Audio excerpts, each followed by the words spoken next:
Mimili na kami ng mga pang bigay.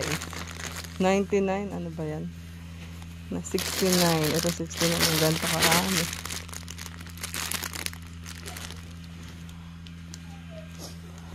So, 44. Ang ganito. Bakit kasi marami.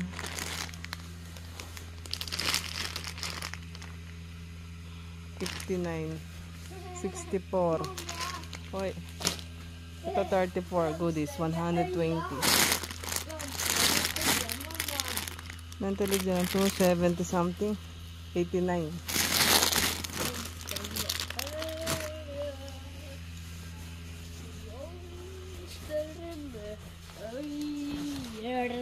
Hmm, 34 ito. Ito na lang siguro. 160.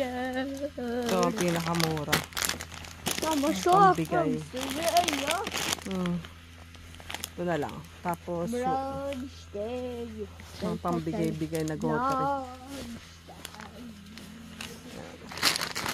Sana okay na to. So 1, 2, 3, 4. Tapos yung iba kasi kay Julia na lang. 34. 34 din to. Ayan. Huwag yung mahal. Ito.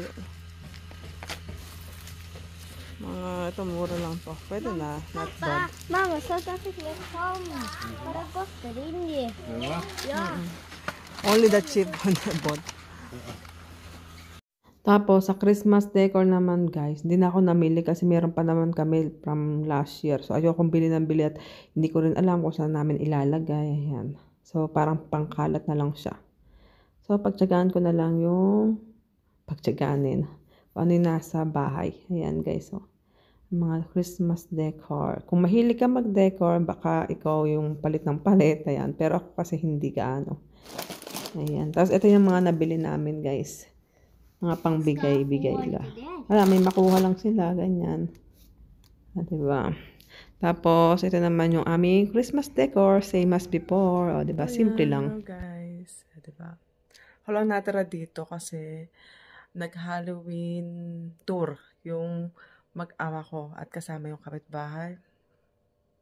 So, naka-outfit din ako kanina. Kasi walang may iwan dito. Baka may mga tokta, mga bata ba. And then, bumili din ako ng Halloween costume. Ayan. Ay. Tapos si Bebe, yung ginamit niya lang din last year. Batman. And then, ang daming nakuha ni Bebe. Nag-got na candy. Oh. From who is this one, the big one? Narating nila. Doon sila nakarating.